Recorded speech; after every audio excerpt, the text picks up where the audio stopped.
Street.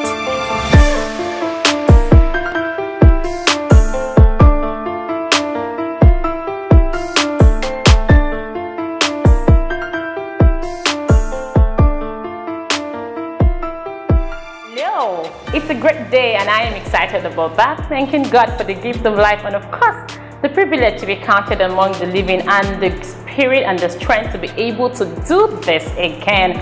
So this is welcoming you on board with me again on the Multiwoman show.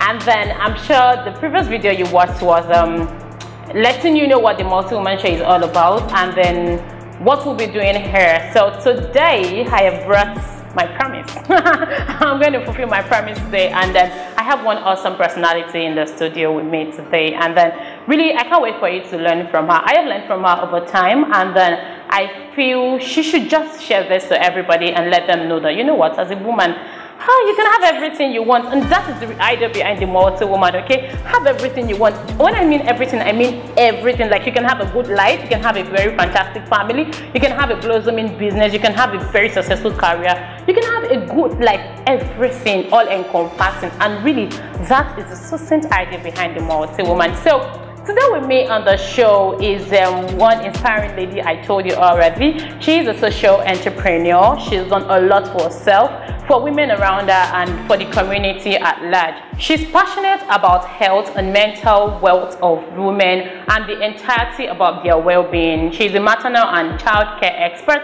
And then she hosts Maternal Health Tuesday on her. It's a show that talks about women, maternity, and everything about women. Well, she's positive for change in Africa, and then that's why she volunteered for Revamp Africa. Now, there's something about her that I won't say now. I would say later on in the show because I'm going to bring out a question from that. But then she's a very positive person, very, very positive and open-minded. And then she's not other person but Miss Edidiong Umoh. It's good to have her here with me this morning. Okay, so Miss Edidiong, how does it feel working with women? I believe that women should always take the right place. First of all, this is me saying that most of the time, as a growing person, as a teenage person, I was very timid. And a time came in my college days after I had come out of timidity, because it took a while. I had to tell myself, okay, beyond the fact that you've gone to school, you finished college, what else do you want to be known for? Do you want to be known for that woman who is married to this person and has kids? That's all. What else do you want to be known for? So, as God would have it, like I would always say, when women have ideas, when you conceive ideas, you do not give yourself those ideas. God gave them to you, and He gave it to you because He believed that you could do it. If God places an idea in your heart, and you do not do it, trust me, He's definitely going to give it to some other person. That's right, so that's right. Most of the time, because you are a woman does not mean you should take the back seat. It does not mean that you should always wait to, calculate some things. And idea comes into your mind, stand up and do it. But really, stand up and do as a matter of fact, women should take the front position because it's always women first, isn't it? Sure. So it should be women first. So let's go back to you now. You said growing up, you were timid, you were the timid young girl. So how were you able to come up from being timid to somebody, because you do a lot really in the social enterprise. So how were you able to come out? I want to know the transition between your very shy, locked up girl in the room to what you are doing today. Well, I'll say this. This person I am today was still there in me before now. Okay. The only thing I know happened was my dad made me start school too early. So among my peers, I was like the youngest. So even though I had those tendencies of doing this, I couldn't do it because I felt, I had people who were older than me and to, take the small girls, you get. And especially when you're in the place where everybody wants to bully you. Even though I know that I had this in me. So if you meet my friends in college, they'll tell you I am not timid. But I assumed that position. But I had to now walk myself out of it. So what happened was, it was actually after college, because even I know that the transition started. I think my last year in college. Yeah. Okay. So, but after college, I was going to turn 23, and I picked up a book from my friend's shelf, and I read the book. It was C. Jane Reed. That's the name of the book, and that book changed my life. Wow. Well, I think God actually orchestrated that because I trust me. I normally, I would say this. I don't believe so much in books. Even though I like people to, you know, if you feel this book is strategic for you and you need to read it for a particular time of your life, you should read it. Yeah. But I was so not into like go buy books, even though I picked strategic books for different occasions. So that particular period, I picked up that book and I started reading it. And I was like, I could do amazing things because the book was just telling you women have the characteristic of leadership. Wow. That's what the book was saying. Wow. So it said that women actually are inherent leaders. That's what that book said. Because if you look at what leadership is not about enforcing and beating people around to get things. Right. That's right. Women have that, you know, nurturing spirit, and that's what leadership is.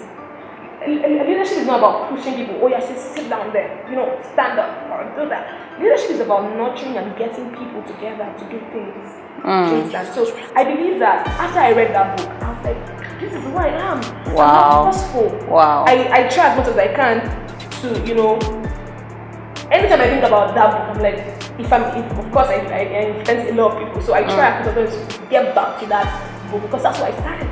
That's what changed in my life. Wow. You know, this is going to bring me back to the importance of reading a book. So I can't imagine somebody going through a whole year not reading any book, like not seeing any book at all. Pick a book from the shelf and then read it. I can't imagine that. And I think I want to encourage every woman out there. Please get a book and read. It's very, very important. It's going to help you a long way. So let's talk about the challenges you encountered working with women, right? Okay, so I was reading something online. I think it was yesterday, I read online, and then, you know, it was some kind of dialogue or a debate discussion between two persons, and the person was like, if I have a female boss, I tend to not respect the female boss the way I would respect a male boss.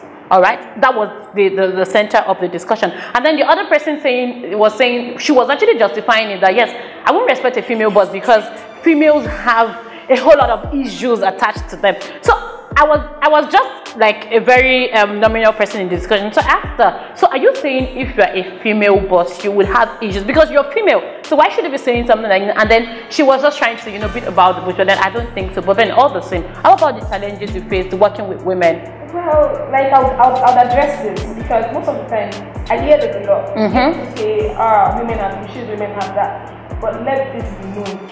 Everybody has issues when they have not come into a place of maturity and a place of knowledge of how to relate with other people. Wow. So I have seen terrible male bosses, horrible female bosses, and I have seen fantastic what word would I use now? People who are emotionally intelligent, who know what relationships are, how male and female. Male and female. And I have seen people, it all boils down to leadership, responsibilities, and characteristics. Like I said, that's what I learned from that book. Wow. Leadership is not about being forceful. And so when you're a leader, you're not just going to do it just because you and dish out responsibilities. Yeah, you're going to do it because it is inherent. Like, don't get it wrong now. You have to cultivate it. It's not, nobody's born a leader. Correct. No.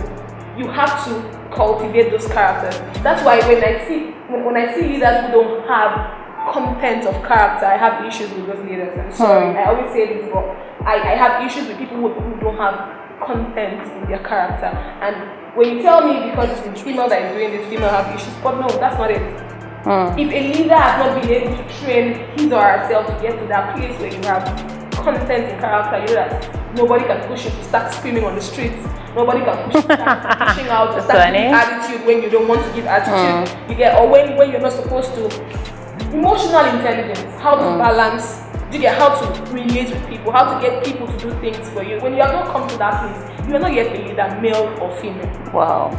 Do you agree with me? Yeah, I do. I don't believe that female have issues. I believe that everybody has issues. Yeah, that's right. They have not come to a place of maturity or a place of knowing how to relate with people is very important.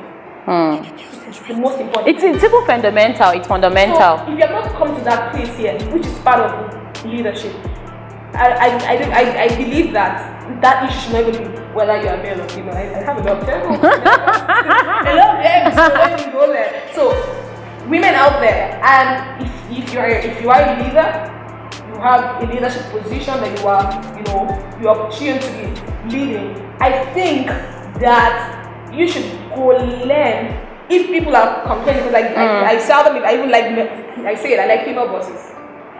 During my service, I was saying no. I do too. I do too. I've had awesome female bosses. So that's the truth. If you have that issue as a woman and you hear people complain, of which I'm not saying that you should try to please anybody. Whatever it is that you want to do that you feel people don't get to understand, I need you to get to that place and know how to relate, because sometimes people might misunderstand. It might just be you trying to get things right. Okay. And maybe maybe you're not just doing it in the right way. The person expects you to do it. So there's a way you can go about it. You could, say, okay, these are my strategies, but I think I'll have to change this. I think I'll have to change that, so that people don't perceive it in the wrong way. Awesome. You've just answered my questions. You've tackled how to handle challenges, basically. Yeah. So for you now, what are the principles that is working for you? Because it's looking like this is a life without stress, no issues, no worries. But really, I saw you today, and I'm like, wow. The last time I saw you were. I am a work in progress. That's the word. That's what everybody's saying. I mean, everybody comes to tell us. Yes, that's true. Because you think you can trust me. Just a couple of weeks ago, I had to, take 2 steps backward. I'm like, Edidiong, what don't you want to see? What do you want to see in your life? What do you want people to know about you? 2 weeks ago. Wow. And this is me that has been forming your account story. James Bond. I have to take two steps back. For me, the 2 principles, I'll tell the women out there now, that has worked for me in the past 2 weeks of my assessment. I believe that you have to take that time out to assess yourself. You have to have people that you are accountable to in your life. Really? That can call you to order. And even if you don't have, you could always have friends that can ask, okay, so what do you think about me? What do you think I need to do that you don't like? So I feel what I decided I was going to be doing was, it's going to be more positive, because sometimes, trust me, life will show you stuff that you'll be so negative. Recently, I met a friend who told me something. I was like, you need to be positive, even when it's very bad. That thing is not going to work. Okay, I know. And that was what changed my life.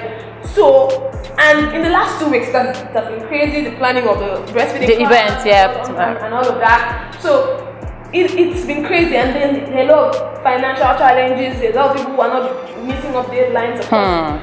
Things are just going the way it should go. Do you know what? I went on leave and I had to rest. I took rest. Imagine in the midst of all of that, I told myself, you're going to rest.